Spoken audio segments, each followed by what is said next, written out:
السلام علیکم ورحمۃ اللہ وبرکاتہ۔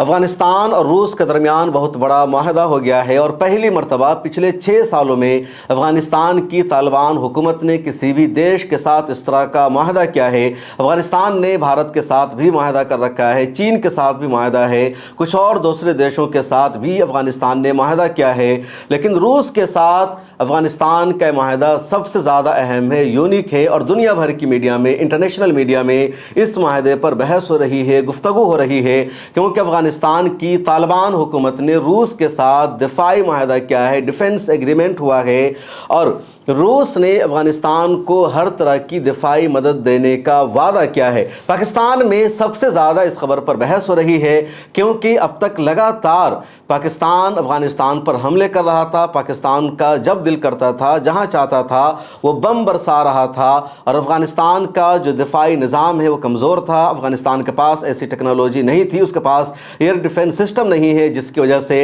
افغانستان پاکستان کے دفاعی حملوں کو نہیں روک پا رہا تھا۔ افغانستان کے پاس پاکستان کو جواب دینے کے لیے ایک ہی آپشن تھا کہ وہ بارڈر پر فائرنگ کرے اور سرحد پر جو پاکستانی فوج ہے اس کو موت کے گھاٹ اتار دے۔ اس کے علاوہ افغانستان سرکار کے پاس زیادہ بڑا آپشن نہیں تھا۔ اب خبر یہ ہے کہ افغانستان کے وزیر دفاع ملا محمد یعقوب مجاہد نے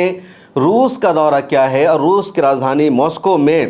روس کی سلامتی کونسل کے ایڈوائزر سرگئی شوئگو کے ساتھ ان کی میٹنگ ہوئی ہے، ملاقات ہوئی ہے، اور ڈیفنس ایگریمنٹ ہوا ہے، جس میں روس اور افغانستان کے درمیان یہ طے پایا گیا ہے کہ روس کی حکومت افغانستان کو ایئر ڈیفنس سسٹم دے گی۔ افغانستان کا دفاعی نظام کیسے مضبوط ہو سکے، اس کے حوالے سے روس اپنی ٹیکنالوجی دے گا۔ طالبان کی فوج کو، طالبان کے سپاہیوں کو روس کی فوج ٹریننگ دے گی، تربیت دے گی کہ کیسے اڑتے ہوئے جہازوں کو روکنا ہے، کیسے بمبار فائٹر پلین کو گرانا ہے۔ یہ خبر بھی سامنے آ رہی ہے کہ روس نے افغانستان کو ڈرون دینے کا وعدہ کیا ہے، دوسری ٹیکنالوجی دینے کا وعدہ کیا ہے، ایئر ڈیفنس سسٹم بھی دینے کا وعدہ کیا ہے، اور یہ معاہدہ روس اور افغانستان کے درمیان ہوا ہے۔ اس معاہدہ کے پیچھے کیا ہے؟ کیا افغانستان پیسہ دے رہا ہے یا افغانستان کچھ اور آفر کر رہا ہے؟ یہ بات ابھی تک سامنے نہیں آئی ہے، لیکن یہ خبر ضرور سامنے آئی ہے۔ BBC نے رپورٹ شائع کی ہے، دوسرے میڈیا ہاؤسز نے خبر شائع کی ہے کہ افغانستان اور روس کے درمیان دفاعی معاہدہ ہو گیا ہے، جس میں طالبان آرمی کی ٹریننگ شامل ہے، ڈرون شامل ہے، کچھ دوسری ٹیکنالوجی شامل ہے، اور کیسے افغانستان اپنی سرزمین کا دفاع کر سکے، یہ معاہدہ شامل ہے، اور یہ اب تک کا پہلا اور یونیک معاہدہ ہے۔ اور اس کے لیے افغانستان کے ڈیفنس منسٹر ملا محمد یعقوب نے سیدھے ماسکو کا دورہ کیا، وہاں ان کی ملاقات ہوئی، اور عید الاضحیٰ کے فوراً بعد ان کا یہ دورہ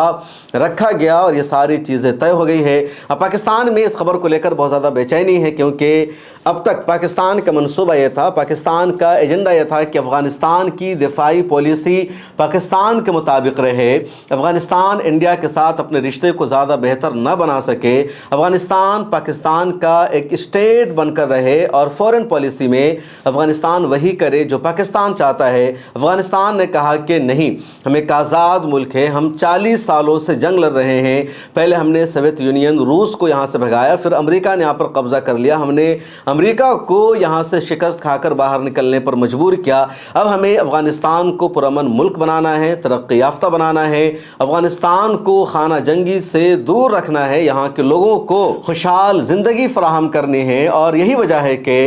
انٹرنیشنل میڈیا نے گودی میڈیا کا کردار ادا کیا، طالبان سرکار کے خلاف لگاتار جھوٹا پروپیگنڈا کیا، بدنام کیا، لیکن طالبان کسی دباؤ میں آئے بغیر، کسی پریشر میں آئے بغیر اپنے ملک کے لیے کام کرتے رہے۔ اپنے ملک میں انہوں نے اسکول قائم کیا، اسلامی نظام کے مطابق انہوں نے پورا سسٹم ڈیولپ کیا۔ پچھلے دنوں ایک رپورٹ میں نے تفصیل سے بتایا تھا کہ افغانستان دنیا کا پہلا ایسا ملک بن چکا ہے جہاں مکمل طور پر غیر سودی نظام چل رہا ہے، اور